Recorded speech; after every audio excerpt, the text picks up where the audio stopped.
Okay, namaste everyone. Thank you for joining in this class. So today we are supposed to look at the second verse of Shri Suktam, okay, the second mantra. And as I said, Shri Suktam is not a stotra. These are meditations which are designed to, get you whatever you want, okay? And it's a direct invocation to enable you to welcome Lakshmi into your lives, okay? So let's look at the second mantra, you know.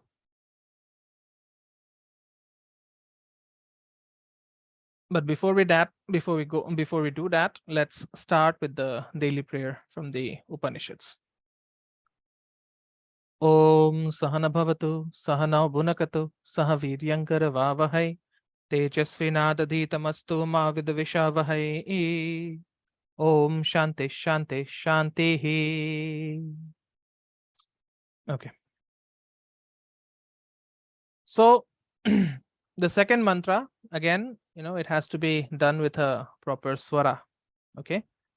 I'm having a storm out here. Just let me know if the audio goes out. Okay. I'm not sure, but just let me know on text or just unmute yourself and let me know if the audio goes out. Okay. So as I said, the mantras of Shri Sukta, they have to be, said with the proper swara.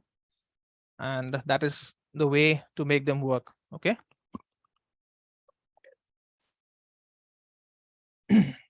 All right. So next, Tamma avaha jata vedo lakshmi mana pagamini yasyam hiranyam vindeyam gamashvam purushanaham. So this is the second mantra. Okay. And it translates in a, this is a very poor translation, but it is a prayer to Jata Vedas to carry you or bring to you the divine mother Lakshmi, and here Lakshmi is regarded as the one who comes, that means who once having come never goes away. Okay, you must have heard about Lakshmi being very chanchal. If Lakshmi comes, she does not stay at a particular place. But Shri Suktam is opposed to this idea. It says that if you manage to call Lakshmi once she comes, she never goes away. Okay, and through her, this is a prayer that the Jataka may obtain gold, cows, horses, as well as manpower. Okay, just hold on, there's a pocket.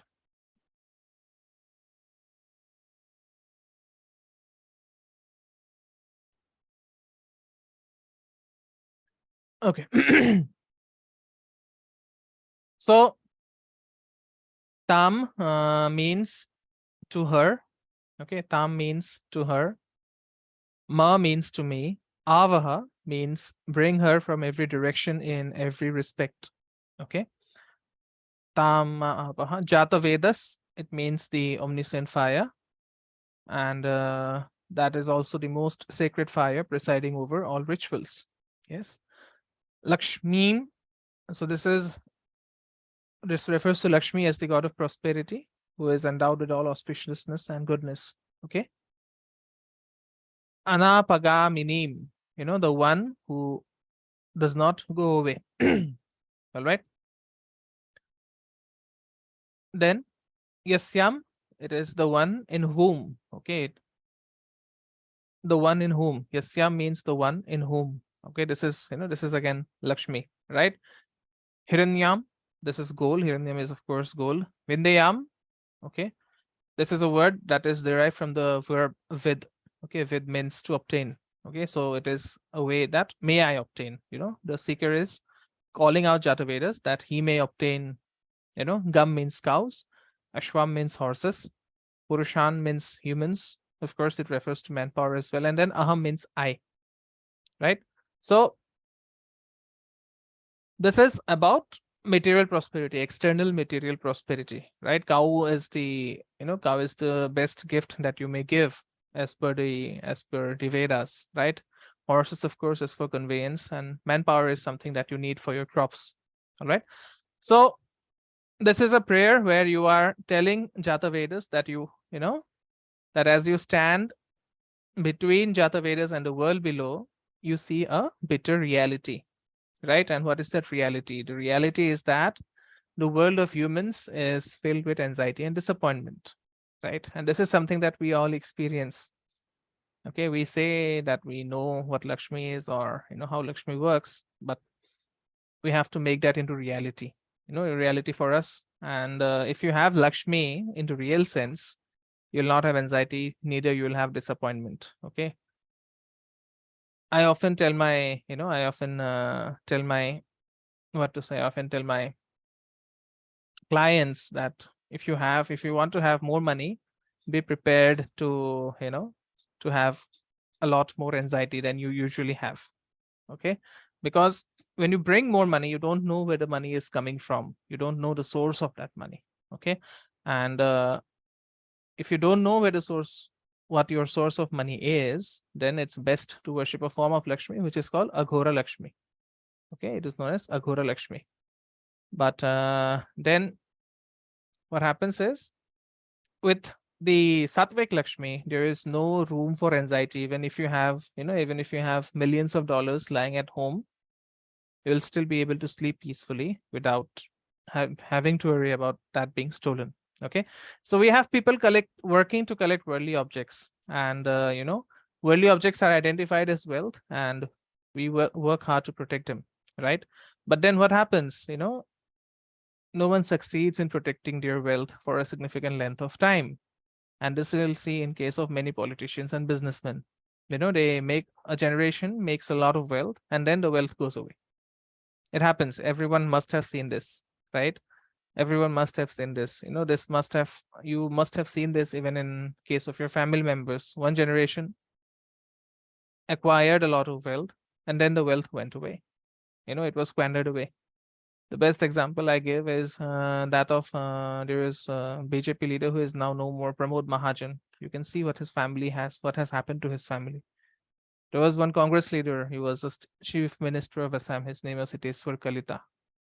Right? He was supposed to be richer than even Indira Gandhi at that point of time. But what has happened? No one knows where his family is, what his sons are doing.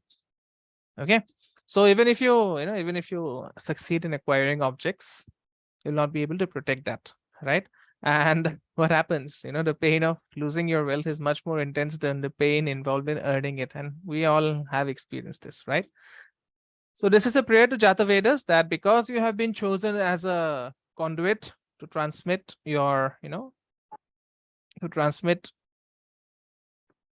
the unconditional love and compassion to all human beings, sincerely engaged in finding lasting fulfillment and ultimate freedom.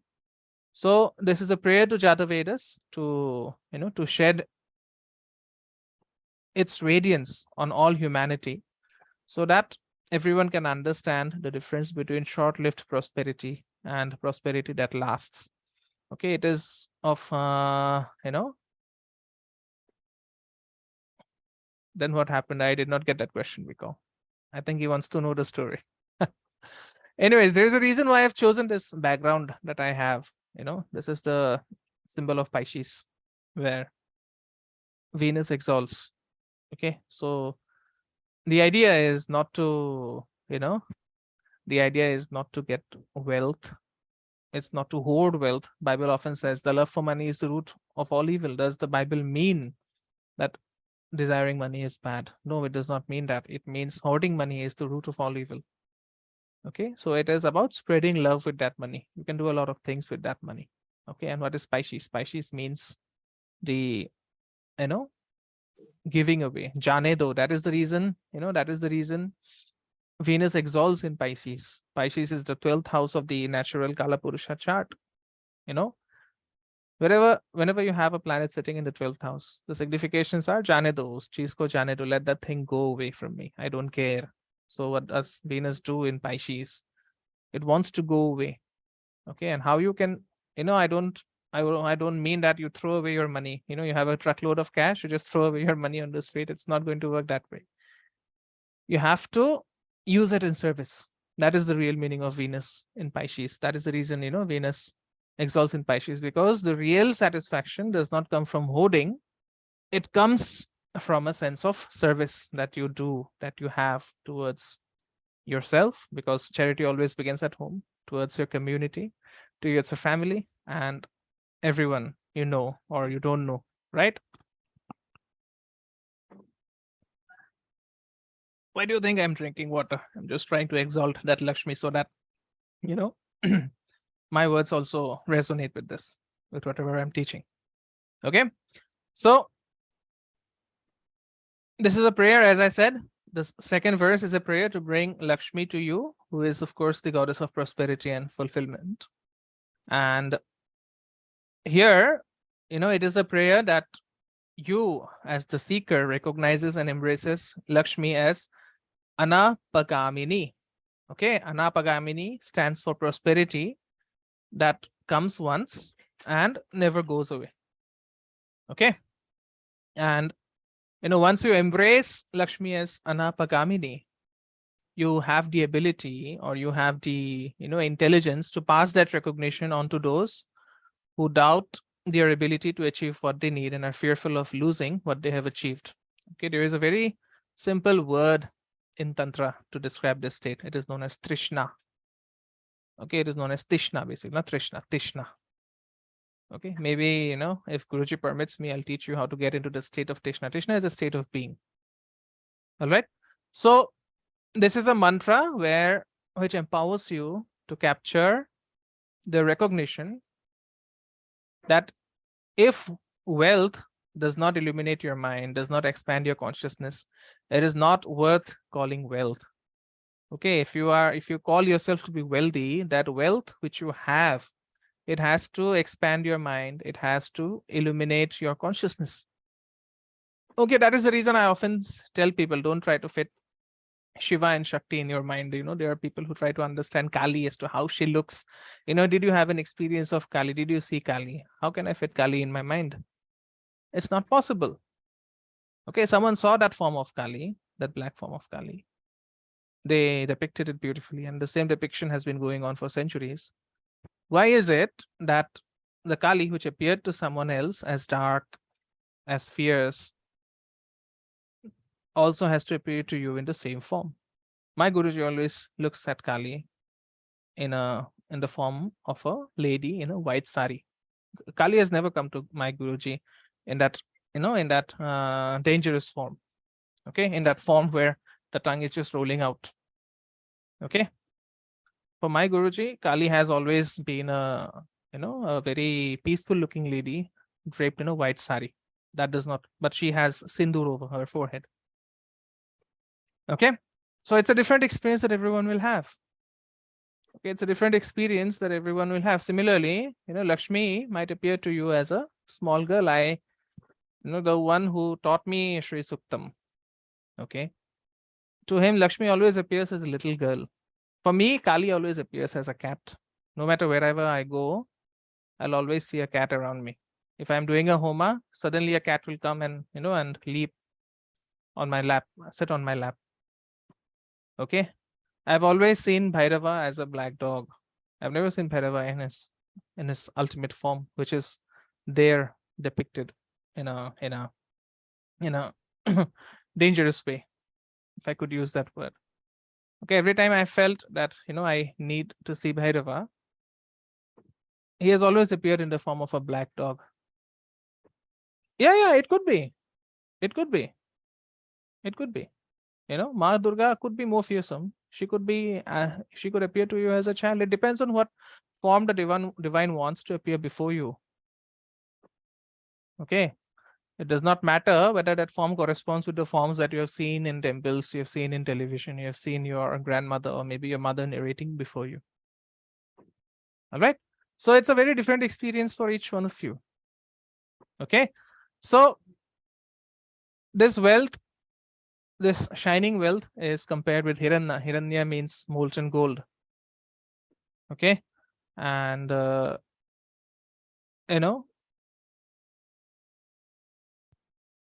why molten gold? Because, gold is regarded as the ultimate expression of prosperity, at least in India.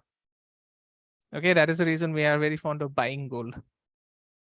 You know, we are, we are a culture which lives on gold, right? Even if we don't have enough money to conduct the marriage, we will still take a loan and gift our daughters with gold. That is how gold is important for us. Okay, but why gold is important? Because it reflects the radiance, and that radiance brings value to your life. Okay, and it is a prayer that the wealth which is emitted by the omniscience of Jata Vedas, it manifests as cows and horses and as humans who love and care for them. Okay, so just having cows and horses to work for you is not going to be enough. You need to care for your resources. Okay, you need to care for your resources, and that is what Venus wants you to do. Venus represents all those things which you think are worth caring for. Mars represents all those things which you think are worth fighting for. Venus represents all those things which are worth preserving. Why is Venus the karaka for relationships? Because relationships are meant to be nourishing. They are meant to be a source of nourishment. That is the reason you have to care for your spouse. That is the reason you have to care for your husband or for your wife. Because if you nourish your husband today, then tomorrow he will be providing you with nourishment in terms of material, in terms of material benefits. Similarly, if you nourish your wife today, tomorrow she is going to provide you with nourishment in terms of food, in terms of, in terms of physical pleasures, right? So Venus is nourishment. All the nourishment that you have, that you derive, that is Venus. People think that nourishment is about the moon. The moon is about adaptability, how well you adapt to any circumstance. If you have a very good adaptability rate, if you can adapt to anything and everything, you have a very good moon. Okay, so if you can nourish everything, if you can, that is the reason Venus is always there with Vishnu. Vishnu is what? Vishnu is the preserver, right? So if you nourish something, automatically it gets preserved. Okay, automatically it will get preserved. If you keep on nourishing your spouse, your relationship will be preserved. If you keep nourishing your business partner, the business will get preserved. It will go on and on and on. That is the reason why Venus debilitates in Virgo, because Virgo is not about nourishment. Virgo is about extraction. Mercury is about extraction. Okay, Mercury is about deals. What deals you make. That deal can be completely selfish, it can be completely altruistic, but Venus is not about deals. Venus is about nourishment. You nourish your partner not because you have a deal with them to nourish them. You nourish your partner because you know that nourishment is going to bring you fulfillment. You nourish your partner because you know that if you nourish them today, then tomorrow they are going to nourish you back. Okay. So this is a prayer to Jata Vedas to pass on this gift of prosperity to mankind so that they receive it, treasure it, and use it wisely. Okay. And what is the most lasting wealth that you can have? It is a stable and discerning mind, a mind that is without any kind of attachment. That is the reason, again, as I say, Venus exalts in Pisces. Okay. Pisces is loving without attachment. And that is the reason, if you have Venus Atma Karaka, one of the biggest lessons that you have to learn is to love without attachment. Okay. One of the biggest lessons that you have to learn is to give without the habit of taking. You have to give and give and give and give till you reach moon. Moon is the nourishment of the mother. Venus is the nourishment of the spouse. Okay. So once you have this discerning mind, which is without attachment, it will bring stability in every aspect of life. That means whatever happens, you are completely unbothered about it. And that is the real reason, that is the real meaning of spirituality. You have to expand your perception. Okay.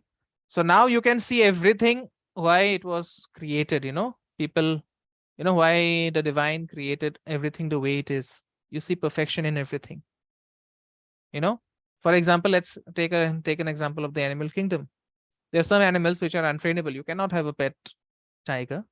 You cannot have a pet lion, but you can have a pet dog. Why? Because there are some animals which are meant to be closer to the natural world, and there are some animals which can be domesticated. So you see everything with a sense of, with a sense of happiness. You see that the world is perfect as it is. Okay, the world is perfect as it is. There is no reason for complaint. There is no reason for, for being judgmental. There is no reason, there is no place for the ego, right? Ego is the biggest hindrance towards realizing the real meaning of Venus. Ego is not to be confused with pride.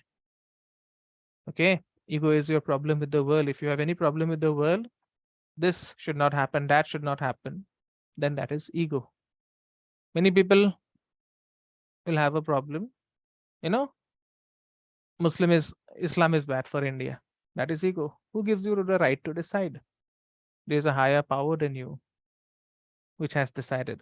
Sun in afflicted form is the ego. Okay, Bikong. Sun in afflicted form. If sun is afflicted only, then you will have ego. Otherwise, you will not. Sun exalts in Aries. Okay, that means sun is about equality. Sun is about new initiatives. Sun is about finding your kingdom. Everyone has a kingdom. Everyone must find your own kingdom. Otherwise, you will not be happy. If you're managing someone else's kingdom, you know that you are not doing good. Even if you manage that kingdom completely, that kingdom is not yours. So you have to find your own kingdom. Okay.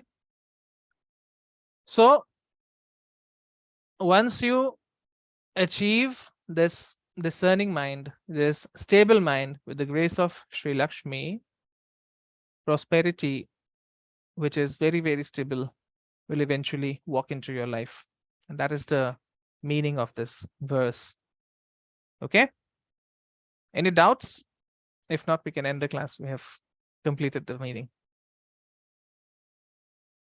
Okay. Go and watch this recording for at least twice or thrice. Otherwise, you will not get it in one go. My Guruji always makes me do things 3 or 4 times. I anyways do things 3 or 4 times because I have a retrograde Saturn. My Guruji ensures that I do it 2 to 3 times, maybe more, because he calls me Mahishasur.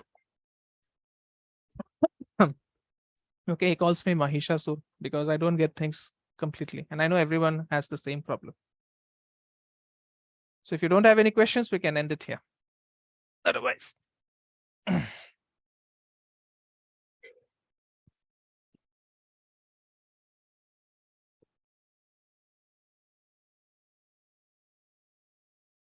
Okay.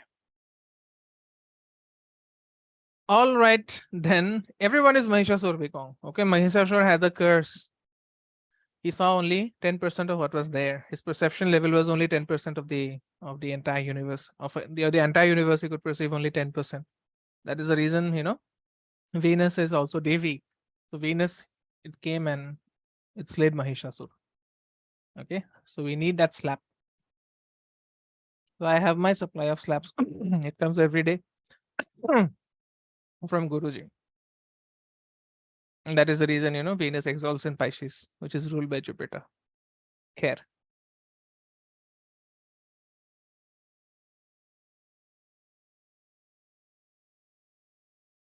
Okay, then seems we don't have any questions. So thank you so much for joining in. I'll see you in the next class as well as on the classes for Kala Sarpa and Jyotish Foundation. Namaste. Reflect on whatever I said today. Try to see what problems you have with the world. Try to identify that ego. If you identify it, I can help you to kill it. Okay. Thank you so much. Namaste. Om Gurave Namah.